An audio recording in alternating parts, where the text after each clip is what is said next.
Hello there, Iframes17 once again. This is my Dark Souls 2 E3 gameplay analysis. This is the footage that has already been shown. This is the only footage that came out of E3 because the booth at the Dark Souls conference or at the Dark Souls area of E3, you could not take direct feed footage from it. So all we got to see was the exact same copy and pasted 4 minutes worth of video. But the video in itself does show us quite a lot, so what I'm going to do here, folks, is I'm going to choke on my tongue like some kind of word prostitute and then continue to sound even sillier. Now, I'm going to analyse this first part, and then after it I'm going to put on some videos and I'm going to tell you some of the stuff I learnt from E3 that don't correlate with anything that we saw. So as you can see here, he switched to a second weapon, and right there it's highlighting the flexibility of the lock-on now, where it seems you're going to have to commit to your attacks because they will miss. They will have to be much more targeted from before. The lock-on is not the winning mode anymore. That right there is a life gem. And here is another one of those standard enemies. Goes for a big two-handed hit. He goes for the back of it. This is a backstab, if you've not seen it yet. So there was the standard backstab with the longsword or whatever weapon he's using. There was a jump attack, which kills the dude. He gets some more souls. You'll notice they've softened the soul particles so it looks better now. You'll also notice that the lock-on has gone away from being that disgusting colour which none of us liked. That is the tortoise taking out a sorcerer whose clothing looks really good. He's also using, as you can see, fire spells from a catalyst, which a lot of people are curious how the magic's going to work now. We know a little bit more information than we did previously, but from the looks of this guy, he's using his weapon in his main hand and his catalyst in his offhand. It doesn't look like you can have more than one spells at the same time, which is something I was really looking forward to, perhaps dual wielding catalysts, or dual wielding, you know, some kind of magic potential. But he's got his torch, he's got this really cool looking beam sword that he uses and he generates from magic, which looks really good, but it also looks really slow. And it's one of those things where that's so situational, you've got to really know when to use it, because it didn't seem to be that effective for him there, because he took a big hit taking it. This right here is the path to the Marinade. This is the bonfire before the boss of the E3 demo, and this place is protected by a ton of these guys. And this is the Temple Knight build, if you've not seen it. At the demo, they weren't able to actually create a class or anything along those lines, but they were able to select a bunch of pre-made ones. And from that we got the information that your class will kind of tell you what it is once you commit the points, which sounds kind of interesting. As you can see, these crazy dudes are extremely agile. They're very reminiscent of a taller and much tougher looking version of perhaps the Painted Guardians, just with how human and how intelligent they respond. Very diverse and dexterous. But this is a bunch of guys doing the standard flail your weapon move against the dual wield build that has a fantastic looking cape. We already know that the motions have been, you know, motion captured, because that's all the director really spoke about, how everything looks more fluid now, how everything connects better. And you'll see there's more distance on the roll. The rolls themselves have been changed so that there's less iframes but there's more distance. That's a backstab as this guy. So it's one of those cases of, previously in Dark Souls you would rely on the factor of the iframes in the roll to survive, but on this game it seems like you're going to have to know the distance so that you can literally get away from the attack, which is a much more honest way to treat a mechanic than a lot of games do these days, but it's also kind of archaic because we've not seen it in such a long time, so that might take some serious getting used to.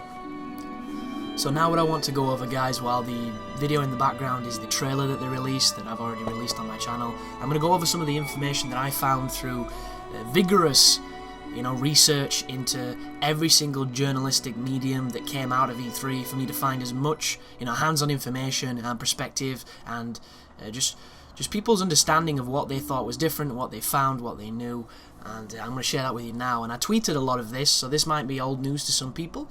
I'm aware that some folks are really hungry for the knowledge and are thus going to go out of their way to get it.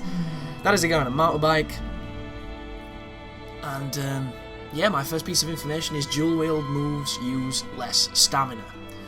So the information's come forward saying that dual wield now is more viable, not because, you know, it looks more fluid or that it connects better, because it does look still very similar aside from the double attacks, but what it does allow for is the stamina management is much more intelligent and rewards the dual wield build, because previously swinging 2 weapons was just double stamina, you know, decretion, and now they've made it so it's probably going to be a diminished effect, so a focused dual wield build is viable and functional. So the next piece is hold Y for a special stance, or triangle. So instead of tapping it to 2-hand, you can now hold it to go into a unique stance. I'm not too sure what this relates directly to. Everybody that spoke of this spoke of the dual wield builds. This might be only for someone who's dual wielding, for them to go into the exclusive techniques of dual wield, but this could also be in accordance to heavy weapons, to lighter weapons. It could just be a modifier to give us extra attacks on the weapons that we know and love, that we've used and we enjoy. So that is exciting news for me, because any modifier adds complexity, it adds detail, it adds depth, it gives us more to play with. Next one is one I've already covered, motion captured movement. The game does look great, a lot of the animations look really fluid. You know, a couple of the mechanical things I've got questions of, but for the most, it's nice, it's mechanical, it's fluid.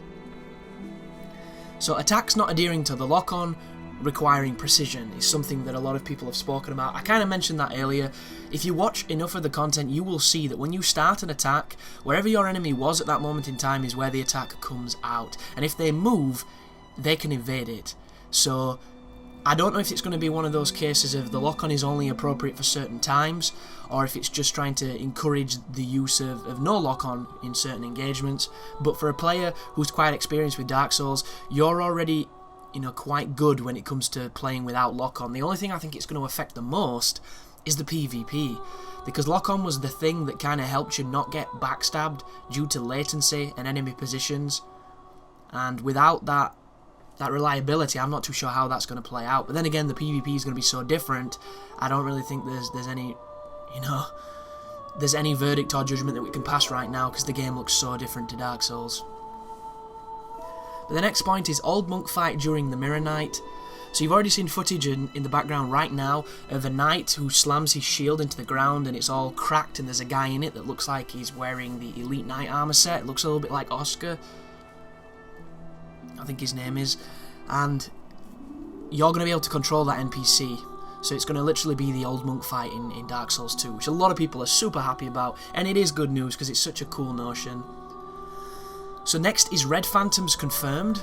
I have no information on how they work or anything. All I know is that a couple of players mentioned bumping into Red Phantoms, and the Red Phantoms materialised much like they do in Demon Souls, where he ran forward and there was a particle effect, almost a shimmering of, you know, of spectral light, and they appeared and attacked, and they were Red Phantoms. So that is good news. I don't know how it's going to work, if it's tendency based, if it's covenant based, if it's Gravelord based. I'm hoping it works better, because I fucking love the tendency on Demon Souls for the Phantoms, because it's a guaranteed way of getting higher difficulty, but at the same time, the Gravelord idea is fantastic, it just doesn't work. And it's one of these things where they need to make it so that it's both interesting and functional, because if they don't, it's going to be very, very sad. But the next piece of information is one of the more accessible things for new players.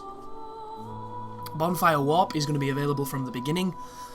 The famously mistranslated easy mode in the game is literally going to be this. They're trying to get rid of the needless times where you ran between areas before you had the Lord Vessel.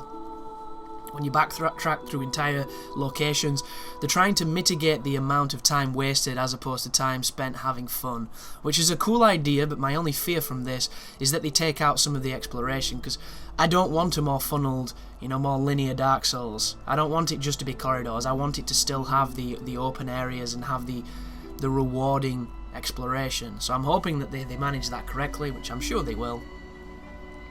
The next one is a massive one, and it's a terrifying notion. There are no iframes in Backstabs or riposts anymore, which means there's probably not going to be any iframes in opening and shutting doors, so opening and shutting door trolling is not going to exist. You know, certain animations that you go into, you are no longer immortal, and my immediate response to this is that is such a cool thing. That is a great thing. Let's look at this, you know, let's look at this from a single player perspective. You're no longer invulnerable during those animations, so this is going to make the game so much more difficult than it was before, because you ran into a group of dudes, you parried the first guy, and then after that you killed the rest of them, or you ran behind him, you backstabbed him, you were safe while his buddies attacked you during the animation, and then you continued your backstab fest.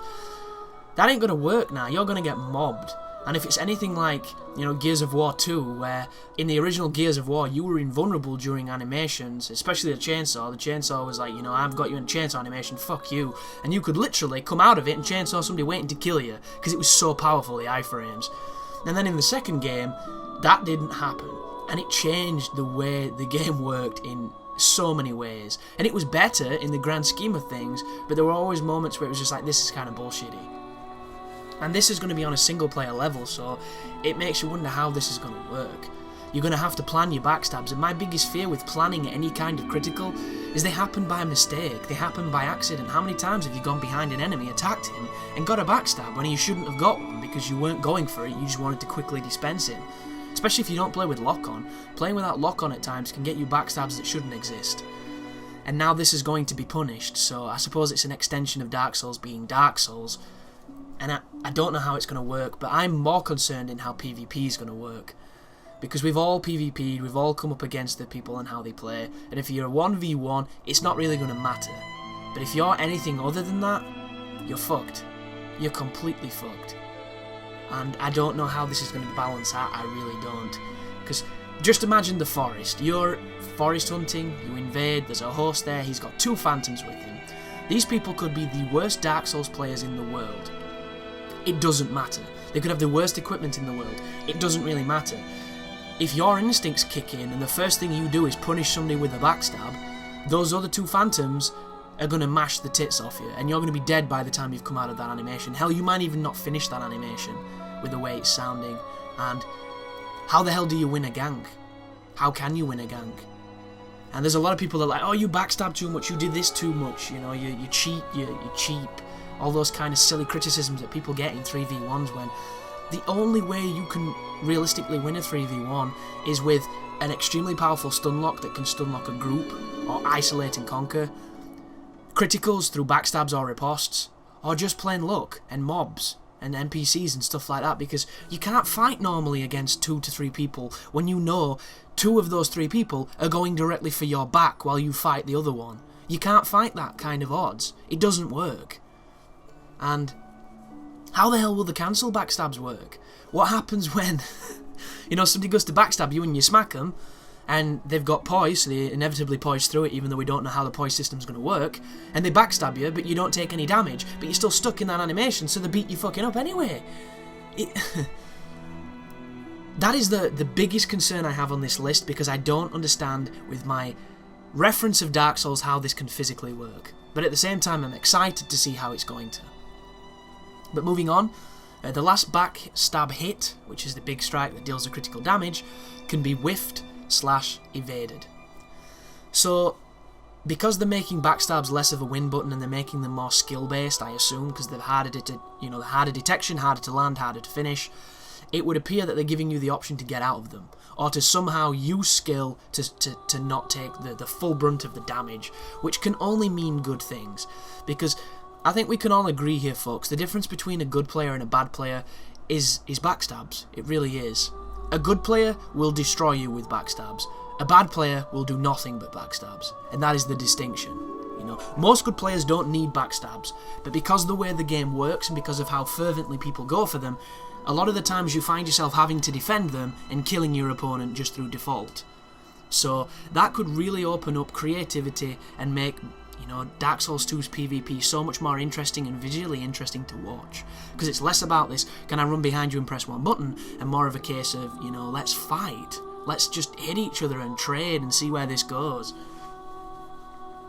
But the next one is parry requires a delay until opponent is knelt, and then a normal strike becomes a critical hit. So I don't know how this works, because I can't quote any of my sources, guys. What I was doing every single day during E3 and for the next week, I was Google searching Dark Souls 2, and I was going down everything on the page and reading everything. And a lot of these press and a lot of these media types were playing the game and giving you their impressions. And these people range from dudes who had not even beaten Dark Souls to people who viewed themselves as quite an avid fan. And the biggest problem with media is they don't get perhaps the chance to play games as much as some other people do. So those people being an avid fan of a game does not necessarily mean that their knowledge is as high as some of the other people. You know, these are not people on the wiki, these are not people that are super deep in Dark Souls. There's a couple of people on YouTube that managed to get some news out from it that are much deeper, but a lot of this has to be taken with a pinch of salt, because the realisation is this: some of these folks don't know the game as well as they think they do, and that is a massive thing in the Dark Souls community. But what this means is, the guy I read this from was talking about parrying. He was in the E3 booth, he was watching people play, because apparently they had two systems set up, and there was a queue of people watching you play, so you were getting watched while you played, and you know, when the person had died too much and the guy told him to leave, or when they died enough, they leave, the next person took the controller. So this guy, being a Dark Souls player, noticed a lot of stuff that the guy in front of him was doing, and a lot of the mistakes he was making, and he's making calculations in his head of how he's going to avoid it. It's the exact same way we all would have done. We watch, we learn, we respond. And the first thing he wanted to do was parry, because this guy relied on parries in the game. Apparently he really liked parrying, he was good at the parries, so that's what he did. And first guy he came up to, you know, swung a pretty slow intentional swing at him, and he parried it, but he missed his riposte, and he couldn't understand why, and he parried a whole bunch of dudes, but he kept missing the riposte, and he thinks he might have landed it once, but he didn't get the full damage on it, because what he observed to happen was, when he did the parry, it knocked the guy down onto his knees, and then from that moment onwards, when he pressed his attack, the strike that he did, it didn't look like a riposte, it didn't look like a critical counter, just had a lot more damage on it and knocked the guy over. So it might be this thing of, you know, the parry is just to put him into a stunned state and the next hit does the damage. It might not be this canned animation of this fancy riposte, which, because this is coming from somebody who played it with very little context of how it's going to function, because he didn't have enough time to test it or practice much, you can't get, you know, too judgmental of this at all. What I will say is, one of my favourite things about Dark Souls is parrying, especially against another human being. I don't think there is anything cooler or more satisfying than landing a parry. I know a lot of people believe it takes no skill, a lot of people think it's cheap, but I think it's glorious. I think it's one of the finest, you know, it's the headshot in Gears of War. It's literally the single most finest moments of those games. It's this adrenaline dump from your brain of happy thoughts and feelings, where you just feel euphoria and badassness, and in a game where you already feel like a badass, it just accentuates that. So it's a cool thing, but the way they're handling it now could take away some of the things that I really appreciate, and that makes me sad. It makes me sad but optimistic, because I don't know. This is all my speculation, folks, you know. I might be a YouTuber, I might have a bit of an audience, but that does not mean that this is any more valid than any of the people that played it. You know, this is me giving you their secondary source. That is another motorbike. I mean, fuck me, the hot weather comes out, they get the bloody bikes out, they drive up and down a big long road, and it just makes you wonder, were these people fucking dropped when they were babies? Is that the only way they can find enjoyment, with their minuscule brains? Jesus. But enemy AI is better. They rush you when you heal / backstab you, which is something I've put. So the enemy now has, you know, the cognition to see when you are at your weakest and take advantage of this. They will also try to backstab you, which is a good thing because it's needed. When you get backstabbed in Dark Souls, it can be a bit bullshit, especially when you're getting done by the painted Guardian dudes that fucking teleport you, or the Boulder Knights. The Boulder Knights are so bad for this. But in this system, if you can evade backstabs, it's good practice, because it's going to give you the opportunity to learn your timings and learn how to get out of them, and that might be the only thing that keeps you alive in the new forest. But the next one is a Shrine of Candles celebrating every death. So there's a room before the Tower Knight. I don't know why I called him the Tower Knight, he's the Mirror Knight. I've got demon souls on the brain. And in this room, there are hundreds of thousands of candles, or there are a lot of candles. I don't know the number, because I don't think anybody does. There are a shit ton of candles. You know, this is a fire hazard in a castle, which is saying something considering it's old stone. And every time somebody dies to this Mirror Knight, a candle is lit. And I don't know if it's going to be anybody dying in the game, or just the knight himself, but it's a cool idea, because I think it's one of those interacting with stranger moments, which is not obtrusive, it's still kind of subtle and great, and I think that sounds awesome. So yeah, every death will be celebrated in this room by a lit candle, and that is cool, very cool. So my next piece of information is the co-op will function the same. There's not going to be any invite system, there's not going to be any party system, there's not going to be any of those things. There will, however, be an extra invasion slot. So instead of being limited to how many invaders you can have in your world, you now get an extra slot on those, which probably going to open it up to being a little more fair when it's a 3v1, because normally it's a 3v2 at best. Now it could be perhaps a 3v3, which is going to make for some really interesting, you know, get-togethers with friends and stuff to have some big fights, so that could be really cool. This is something that I've already mentioned. This is create a class that lets you allocate points and tells you the class you are, which a lot of people are worried that this is going to take the flexibility out of it, but it's still going to be the old Dark Souls, because if you think about it, guys, the classes didn't really mean anything in Dark Souls, because you could build any class towards a certain direction. It was just something fancy to start with. You can dual wield a shield, which is kind of funny. And apparently the shield will increase in its stability so that you can block attacks you normally wouldn't be able to block. So it's just an extension of the dual wielding features. I'm not too sure how well it's going to come off or if it's even worth it, but it's nice that it's there. Life gems give gradual regen. So the life gems are going to work like a very limited version of the Elizabeth mushroom. It's going to be a slow heal over time, and you're able to do it on the move, so it's a mobile heal, but it's not an immediate heal. And I'm really curious to how rare these things are and how easy they are to get and how much they heal, because they're going to make PvP a fucking nightmare. I can already see this. And my question is, maybe Dark Souls 2 is going to be like Demon Souls, where healing is just part of everything that happens. You know, everybody accepted healing, so that's how everybody's going to go. Maybe healing in Dark Souls 2 is going to be the way everybody fights, and I'm not going to have a problem with it because it's just the way of the economy of Dark Souls 2. I'm trying to get out of my old ways of my honor standards. Which is kind of funny because I was doing a low-level invasion the other day, and a guy wasn't fighting me. He kept bowing and stuff, and I wasn't there to bow, I was just there to kill. And when I killed him, he sent me a bunch of messages saying, you know, where's your honor gone? I watch your videos and you always bow, you're always such a nice guy. And it's like, dude, I'm not here for honor, I'm not here to bow. I'm doing low-level invasions just to get some gameplay, you know. It's one of those things where people associate me by some of my earlier videos where I had this idealistic notion that Dark Souls could be a better game than it is, and that the community could adhere to a higher standard than it does, and it just turns out that nobody fucking cares. So why should I? But life gems are going to definitely be interesting. I think they're going to be my healing item of choice because I want to get away from that Estus crutch. I did it in Dark Souls where I try not to use it, I never kindle, you know, things along that line, and I think the life gems are going to definitely be something that I'm going to enjoy. My final bit of information is the class video, the classes that you saw in them. It's just a list of the classes. So the first one is obviously the dual swordsman that you're seeing, the guy in the black cloak. Then there's the warrior, which is the dude with the big heavy sword. The sorcerer is the guy who's throwing fireballs with his catalyst. And the temple knight is the dude with the funny helmet and the silly axe, who's having a lot of trouble with those guys on the way to the Marinade. But that is the amalgamation of my Dark Souls 2 knowledge from E3. I do apologise that it's very late, it's almost a month late, but at the same time, you know, it's my interpretation of it, so hopefully people will respect that for what it is. And yeah, Dark Souls 2 comes out in March next year. It's a hell of a long time to wait. I'm so bummed out at this moment in time, but it's looking interesting.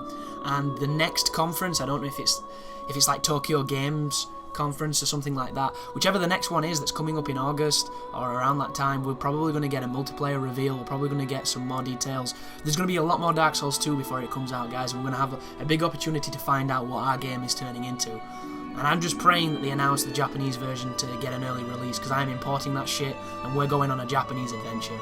So thanks for watching, and you take care now.